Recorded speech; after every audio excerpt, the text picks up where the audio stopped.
In the royal palace's training hall, we see our protagonist, Castle, practicing sword fighting with his childhood friend, Klaus. Their fellow knights are watching and placing bets on who will win. However, Klaus is much stronger than Castle and defeats him as usual. Klaus tells Castle that he needs to train more and improve his skills to be promoted to a full knight instead of remaining a trainee. Castle responds that Klaus only beats him because he is taller. To prove him wrong, Klaus strikes him down and defeats him completely. Gran and Fleeg laugh at Castle, and Klaus tells them to get back to their own work. Castle leaves, and they tell him he is a great knight but just needs a bit more training under Klaus to become unbeatable. Castle and Fleeg then go on their patrol in the city. They notice that the people seem tense and soon discover the reason. A member of the Black Goblin race has appeared. Everyone is surprised to see someone like this in the kingdom of Orphelia. Castle observes the goblin, who looks powerful and formidable. The people ask Castle and Fleeg to drive the goblin out of the city because his presence must be a bad omen. But Castle replies that the goblin hasn't done anything to be expelled. Fleeg calms the people down and tells them he will inform the leadership immediately so they can handle the situation.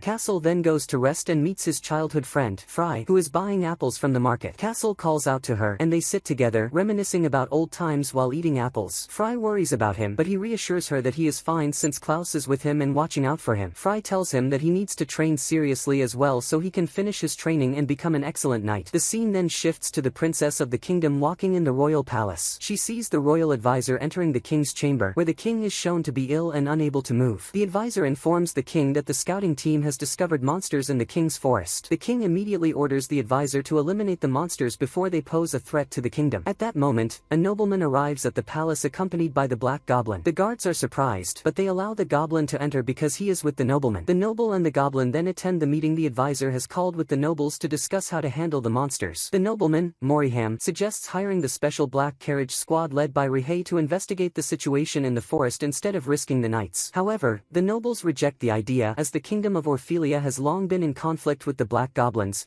and they cannot trust them now. The advisor asks Rihei why he would help them. Rihei responds that they are a band of mercenaries and only care about getting paid, nothing more. The advisor also refuses Moriham's proposal and decides that sending a team of knights would be the best solution. That evening, Klaus informs Castle that he won't be able to train him for a while because he and the squad are going on a mission to investigate the forest due to the monster's appearance. Castle becomes worried about his friends, but they reassure him that they will be fine and promise to bring him some of the strange foods he likes when they return. That night, the Black Carriage Squad, composed of black goblins, is seen making plans. It is revealed that they are seeking revenge against Orphelia's nobles for oppressing them for years. Everything they are doing now is part of their scheme to take control of the kingdom. The next day, Klaus and the team arrive at the forest. The area is unnaturally quiet, but suddenly, skeletal monsters appear and attack them. They fight bravely, but the monsters overwhelm them, leaving only Klaus and Gran. Klaus orders Gran to escape and inform the palace while he holds off the monsters. Gran immediately flees, while Klaus continues fighting the seemingly endless skeletal creatures. Gran reaches the palace and reports everything that happened, stating that the number of monsters in the forest is unknown. The nobles panic as they try to figure out how to eliminate this threat. Meanwhile, Castle learns about what happened to his friends and that only Gran has returned. He becomes deeply worried about Klaus but still holds on to hope that he is alive. He decides to go rescue him himself. At that moment, Fry also arrives, asking about Klaus. She is shocked to learn that he hasn't returned and decides to accompany Castle since she is a mage. Castle tries to convince her to stay behind until he returns, but it's no use. Castle and Fry set out to search for Klaus and find the bodies of the fallen team lying on the ground. Castle and Fry are shocked by the sight and look for Klaus, but unfortunately they only find his armor. At that moment, Castle decides to venture deeper into the forest to search for Klaus. However, a large number of skeletal monsters appear and attack them. Castle immediately charges at the skeletons and orders Fry to run away at once. Castle fights off the skeletons and manages to push them back. He then decides to escape quickly with Fry. But at that moment, the leader of the skeletons appears and tells him, "Let's have some fun, boy." She launches a magical attack on Castle, sending him flying with ease. She is surprised that she defeated him so effortlessly since he resembles Klaus. At that moment, it is revealed that she also fought Klaus. The skeletons quickly attack Castle and Fry, but Fry uses her shield to block the attack immediately. She continues to hold off their attacks until the skeletons close in on her, about to finish her off. However, at the last moment, Rihei appears and swiftly eliminates the skeletons with incredible speed. The Black Carriage Squad arrives, and its members fight the skeletons, easily defeating them due to their astonishing strength. Rihei himself battles the monster leader in an intense fight, which amazes Castle. However, the leader eventually escapes, bidding farewell to Castle, telling him not to worry because they will play together again. Castle thanks Rihei and his team for saving them and introduces himself and Fry. Rihei asks him what he is doing there since he is not part of the scouting team. Castle replies that they came to search for survivors from the squad and that he is sure there are still survivors. However, Rihei does not care about about his words and leaves them behind. Castle is saddened and tells Fry that he came to rescue Klaus but could do nothing, not even defeat the monsters they encountered. At that moment, a group of adventurers appears before Castle and Fry. Castle becomes wary of them and asks who they are. They reassure him that they are adventurers, and the mage introduces herself as Cleo, while the other is Roy, a knight and Cleo's bodyguard. Fry asks them what they are doing there. Cleo responds that they were searching for them and asks them to follow. Castle and Fry follow them and arrive at the edge of a cliff. Cleo tells them that Dominix is the one who requested them to be brought here. Castle and Fry are astonished that the Great Tower Mage is the one who summoned them and ask why he did so. Roy answers that Dominix himself will explain. They then take Castle and Fry to the Sky Island where the Tower of the Sage is located. Cleo uses her magic, and they are transported to the island. Castle and Fry are amazed by the magnificent place and head to meet the Sage Dominix. Castle and Fry meet the Sage Dominix, and it is revealed that they have known him since childhood at the orphanage. Dominix welcomes them, and Fry tells him they always thought he was just an ordinary mage who occasionally visited the orphanage. Dominix replies that he had to hide his identity from people to avoid trouble. He then tells them that he brought them there because he wants them to meet someone. He leads them into a room where they are stunned to find Klaus wounded and lying on the bed. Both Castle and Fry are relieved and overjoyed. It is revealed that Dominix had always been watching over the three of them since childhood, which is why he knew what had happened to Klaus and that they would come looking for him. At that moment, Klaus wakes up, surprised to see Castle and Fry. Castle explains what happened, and Klaus is relieved to hear that Gran made it back to the castle. Sage Dominix asks Castle and Fry to stay the night and instructs Cleo and Roy to take care of them. That evening, Castle sits in the garden, feeling down and deep in thought. Fry approaches him to comfort him. Castle tells her that after fighting the monsters, he has decided that he must become stronger because he will never accept losing someone dear to him again. The next morning, Rihei goes to the palace and informs the nobles that he has eliminated the monsters in the forest, presenting them with proof, the head of a skeletal monster. Nobleman Moriham states that they must trust the efficiency of the Black Carriage Squad from now on and always rely on them in battles against monsters. As the nobles are about to object, the advisor calms the situation, thanks Rihei for his efforts,